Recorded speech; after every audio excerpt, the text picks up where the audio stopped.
और सबका एक साथ ऐसा सामूहिक रूप से। तो यहाँ जो नव दंपत्ति है वो सभी समाज वर्ग से है, जिसमें हम अपने लिए गौरव की बात है। महाराज जी, हमारे में से कई ऐसे जोरदार अपने नव दंपत्ति है।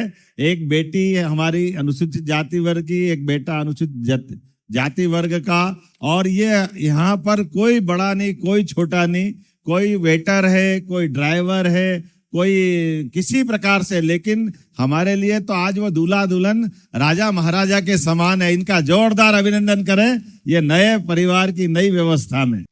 अक्सर हम और आप देखते हैं कि जब सत्ता के शीर्ष पर बैठे किसी राजनेता के घर शहनाई बजती है तो वह चकाचौंध भव्यता और बेहिसाब खर्च का पर्याय बन जाती है।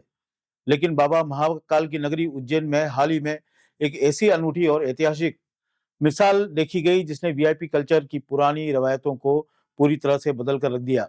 मध्य प्रदेश के मुख्यमंत्री डॉक्टर मोहन यादव ने अपने बेटे डॉक्टर अभिमन्यु का विवाह किसी आलीशान रिसोर्ट, विदेशी डेस्टिनेशन या 5 स्टार होटल में नहीं, बल्कि शिप्रा नदी के तट पर आयोजित एक सेवाभावी सामूहिक विवाह सम्मेलन में करके सादगी, समरसता और सामाजिक चेतना की जो इबारत लिखी है वह केवल प्रशंसनीय नहीं है बल्कि पूरे देश के लिए एक अनुकरणीय उदाहरण है।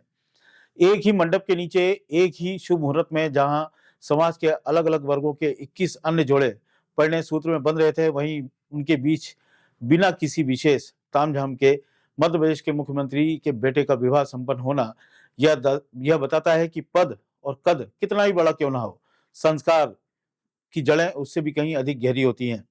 इस गरिमामय और पवित्र समारोह की साक्षी बनने के लिए मंच पर मध्य प्रदेश के राज्यपाल मंगूभाई पटेल, केंद्रीय मंत्री ज्योतिरादित्य सिंधिया, विधानसभा अध्यक्ष नरेंद्र सिंह तोमर, योग गुरु बाबा रामदेव, बागेश्वर धाम के पीठाधीश्वर पंडित धीरेन्द्र शास्त्री और अखाड़ा परिषद के अध्यक्ष रविंद्र पुरी जैसे दिग्गज मौजूद थे।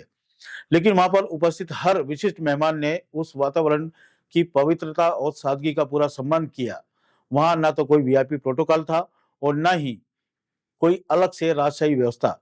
बारात में भी मुख्यमंत्री का परिवार अन्य दूल्हों के परिवारों के साथ सामान्य रूप से शामिल हुआ और सभी 22 जोड़ों को एक समान उपहार और आशीर्वाद मिला। मंच पर मौजूद संतों और नेताओं ने केवल मुख्यमंत्री के बेटे को नहीं बल्कि वहां पर मौजूद हर एक वर वधु को अपना आशीर्वाद देकर यह सिद्ध किया कि विवाह एक पवित्र संस्कार है, शक्ति प्रदर्शन का माध्यम नहीं है। डॉक्टर मोहन यादव का यह कदम समाज में फिजूल खर्ची रोकने का केवल एक भाषण नहीं है बल्कि उससे पहले उसे आचरण या फिर उच्चारण में जीवंत उदाहरण है, जिससे साबित किया है कि असली चमक सोने चांदी की सजावट में नहीं बल्कि उस सोच में है जो राजा और प्रजा के भेद को सबको एक पंगत में बिठा दे। और यही राम राज्य की परिकल्पना भी है, जिसमें बात हर अक्सर किताबें में हम लोग पढ़ते हैं, लेकिन उज्जैन की धरती पर इसे साकार होते हुए हमने देखा है।